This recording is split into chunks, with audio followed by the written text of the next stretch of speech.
Bonjour, oui, je m'appelle Cécile Chavigny. Alors j'ai effectivement un petit peu une double casquette parce que eh bien, nous sommes avec ma mère éleveurs de chevaux de CSO et de concours complet depuis plus de 30 ans. Mais je dirais éleveurs amateurs éclairés, on va dire. Voilà. Mais avec de très bonnes souches normandes et vendéennes et du sang vendéen. Et je dirige aussi parallèlement une maison familiale rurale à Gien, dans le Loiret. Et nous avons, nous, le bac pro CGEA, conduite et gestion d'une exploitation agricole, avec le support élevage équin. Donc nous, en fait, par rapport aux deux bacs cheval qui existent à l'heure actuelle, nous, on a celui de l'amont de la filière. Donc on est plus sur la production du cheval de 0 à 3-4 ans jusqu'au premier concours jeunes chevaux. Voilà. Alors c'est très bien, parce que du coup on est en plein dans le métier, si on peut dire, au cœur du métier.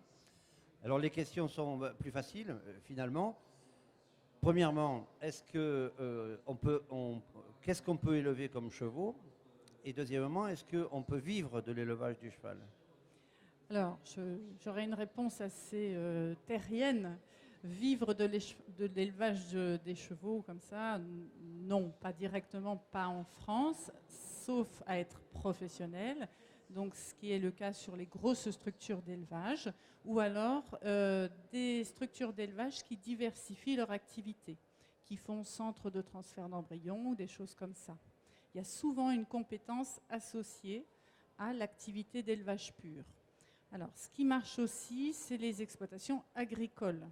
Donc, les exploitations agricoles, on a des exploitants qui ont une passion pour le cheval. Et effectivement, pour eux, là, c'est facile de diversifier et d'avoir un atelier cheval.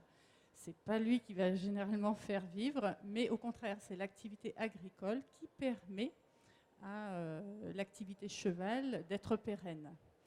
Nous avons aussi ce qu'on a vu tout à l'heure, le cas du centre équestre qui peut avoir une activité d'élevage au titre de la diversification et notamment pour faire sa remonte de cavalerie.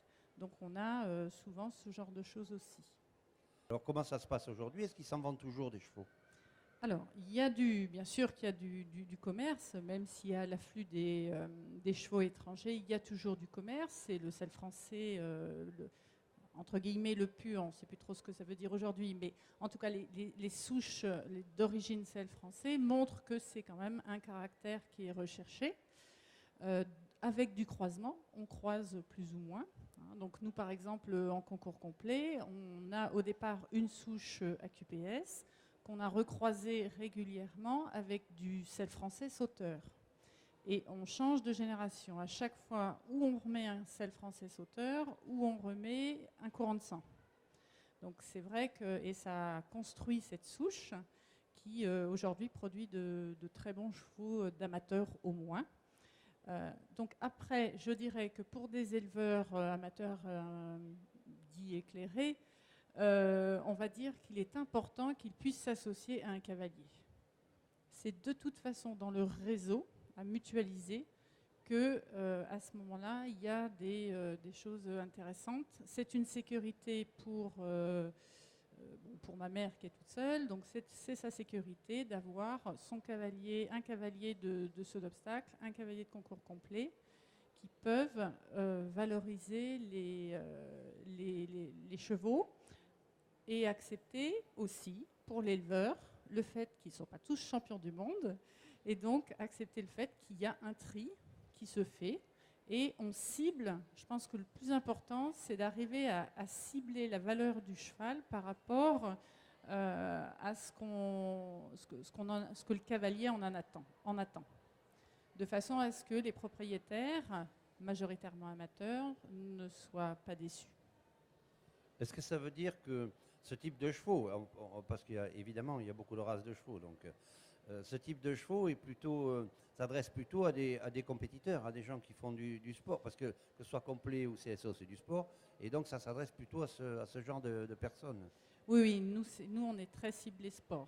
Voilà. Donc effectivement, c'est des chevaux qui ont beaucoup de sang, Donc il y a une souche basse CSO qui a appartenu à l'élevage d'Auguste Navet, qui est d'origine.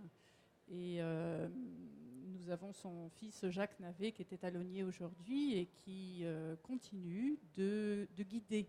Je dirais que c'est un guide et c'est le mentor de ma mère. Voilà, il est là et il a toujours l'œil et c'est des gens qu'il faut écouter. Je pense que dans ce métier ou dans ce genre d'activité, il faut savoir écouter et pas rester, toujours avoir son idée.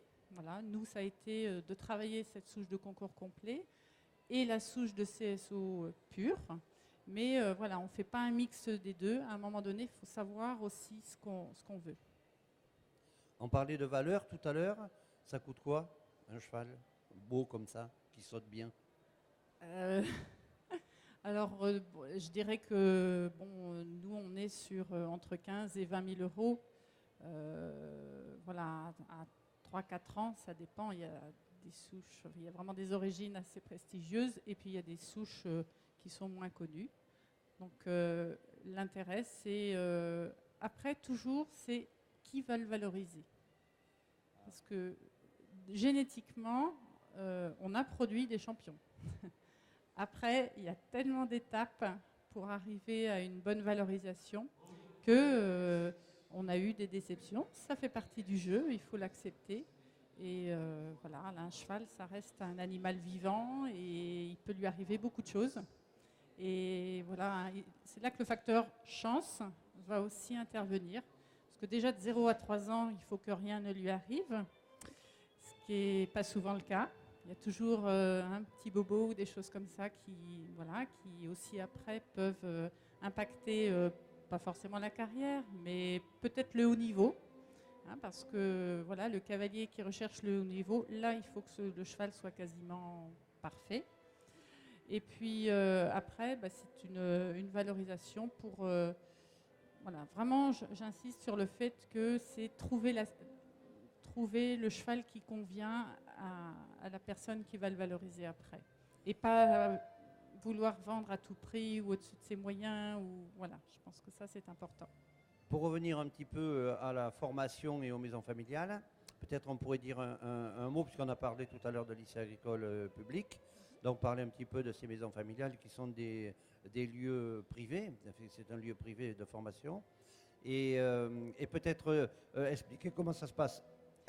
Alors, les maisons familiales rurales sont une branche du ministère, sous tutelle du ministère de l'Agriculture.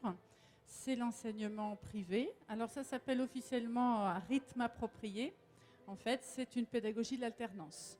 Toutes les formations en maison familiale rurale se font par alternance.